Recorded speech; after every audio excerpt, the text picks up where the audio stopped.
Здравейте и добре дошли в моя YouTube канал.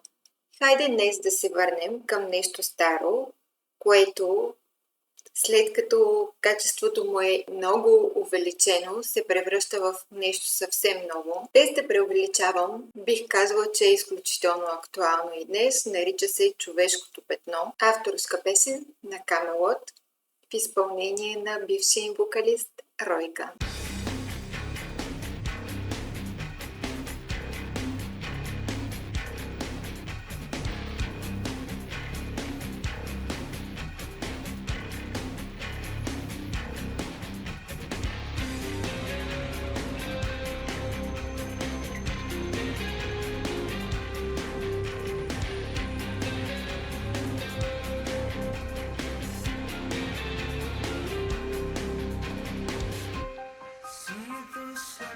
Cemetery sky, so calm and red and deep.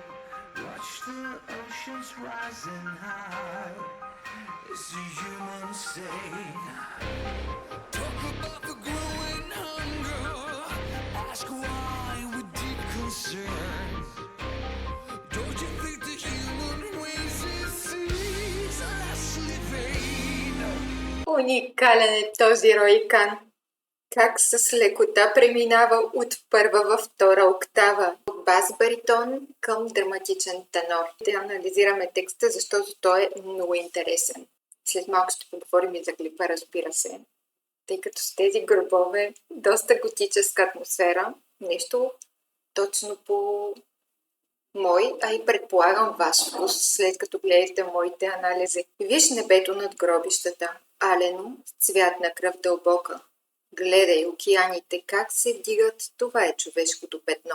До тук е баритона, започва преминаването в драматичен тенор, който чисто в контекстен смисъл е саркастичен. Говорят за нарастващия глад. Питат защо с дълбока загриженост. Не мислиш ли, че човешкият род е безкрайно суетен?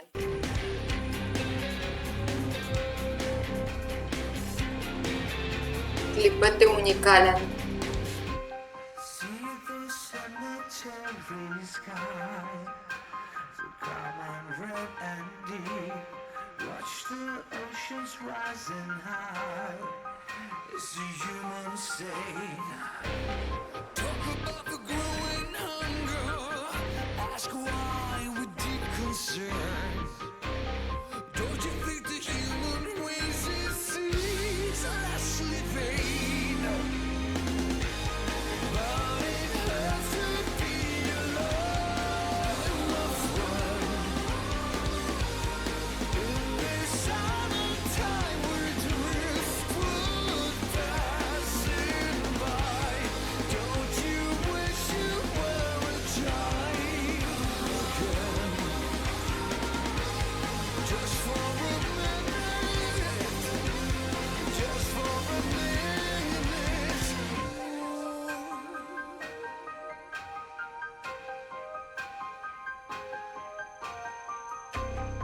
Припевът звучи тежко. Предизвиква гняв.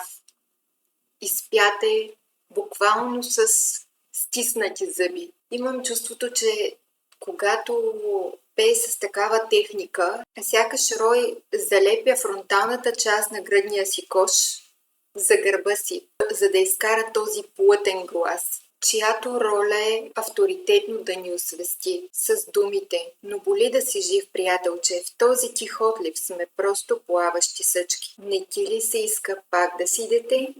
За минута? Само за още минута." В самия му тембър всеки един от нас би могъл да се асоциира и да си спомни за онези прекрасни мигове, в които ви се иска още и още малко и още малко.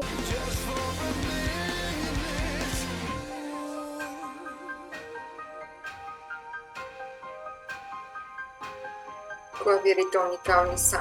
Hear the ticking of the clock, the sound of life itself. No one really wants to die. Погледът му.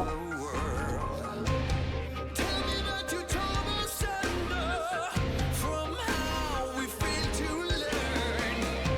And tell me as the earth goes under,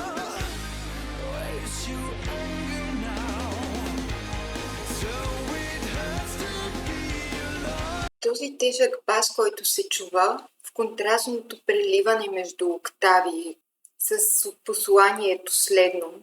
Чуй тик-такането на часовника, самият звук на живота. Никой не иска да умре, за да спаси света. Кажи ми, че си разкъсан отвътре, че така и не се научихме. Кажи ми, докато земята потъва, къде е гневът ти сега? Именно в този риторичен въпрос личи безсилието. Когато природата реши да отмъщава, всяка емоция човешка е безсилна. We fail to learn, and tell me as the earth goes under, where's your anger now? So it hurts to be alive, my friend. In this masquerade, we'll all one day must die. Don't you wish you were born again? Just for a minute, just for a minute.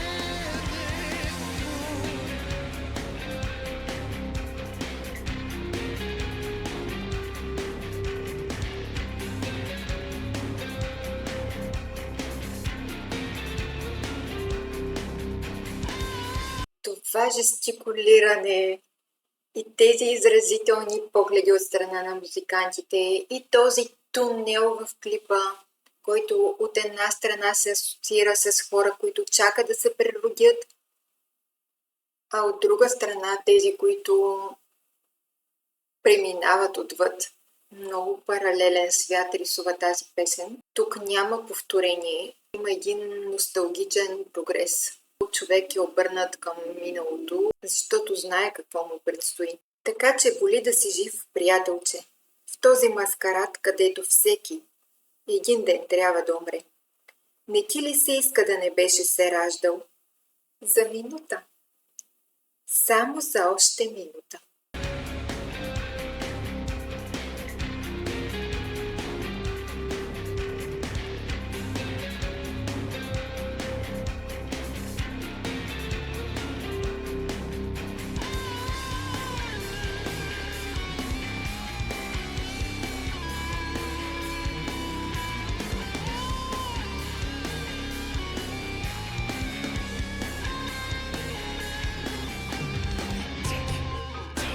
The ticking that could tear us under, the beating from a heart of stone, the loss of your divine prosperity. 'Cause it costs to be alive. Не само бриджът, но и самите музиканти тук са титанични. Има ясно обособяване на две доминиращи енергии. Едната е на Томас Янгблад, а другата е на Рой Кан. Енергията на Томас внася готическия вайб в клипа, докато енергията на Рой внася бунтарството. Силният бас, който се чува, е някакси на едно ниво с тембъра на Рой. Тази симбиоза предизвиква с такъв съспенс, такова напрежение, сякаш убиецът държи ножа и гледаме това в кадър. Тик-так. И забележете, тик-так звучи на две нива. От една страна, мекото, едно към едно тик-такането на стенния часовник по всеки дом. И на второ ниво е този бас, който буквално предвещава края. Тик-так. Тик-такането накъсва. Туптенето на каменното ти сърце. И тук вече имам един избухващ драматизъм. Внезапна загуба на божествено право. Оттам вече отново се преминава в припев. Защото струва скъпо да си жив, приятелче. И този живот, който ти е бил подарен, това е цената, която плащаш. The loss of your divine prosperity. 'Cause it costs to be alive, my friend. And this life that someone barely gave to you.